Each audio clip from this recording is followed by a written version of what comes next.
Hi friends, నేను మీ Jessica tailor. చూడండి, ఒక కస్టమరు ఇలా హ్యాండ్స్ మోడల్ పెట్టమన్నారనమాట. ఇలా చూడండి, లవ్ సింబల్ వచ్చేలాగా మోడల్ పెట్టండి అని చెప్పారనమాట. ఇలా హోల్ కట్ చేసుకున్నాను. హ్యాండ్స్ కట్ చేసుకున్న తర్వాత ఇలా హోల్ కట్ చేసుకోవాలి. కట్ చేసుకొని చూడండి, ఒరిజినల్ మెయిన్ ఫ్యాబ్రిక్ మీద పెట్టేసి ఇలా పాదం ఖర్చు స్టిచ్చింగ్ వేసుకోవాలన్నమాట. చుట్టూరు కూడా మూల దగ్గర అంతటా కూడా మరి పాదం ఖర్చు వచ్చేలాగా స్టిచ్ చేయాలి. తర్వాత ఒరిజినల్ క్లాత్ ఉంది కదా, హోల్ నీట్గా కట్ చేసుకోవాలి. చూడండి, ఇలా తిరగేసిన తర్వాత మళ్ళీ ఇవన్నీ కూడా మూలలు కరెక్ట్గా సర్చ్ చేసుకోవాలన్నమాట.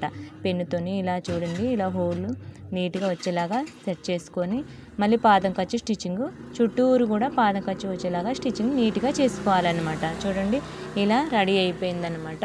కింద వైపున హోల్కి ఇలా ఉంది కదా, ఇటువైపున ఇలా ఫోల్డింగ్ చేసుకోవాలి. ఫోల్డింగ్ చేసి స్టిచ్ చేసిన తర్వాత హ్యాండ్స్ రెడీ అయిపోతాయి. ఇలా చూడండి, కుర్చీలు కూడా ఇలా పెట్టాను. ఓకేనా ఫ్రెండ్స్, ఈ వీడియో మీకు ఎలా అనిపించిందో లైక్ చేయండి, షేర్ చేయండి, సబ్స్క్రైబ్ చేయడం మాత్రం మర్చిపోకండి.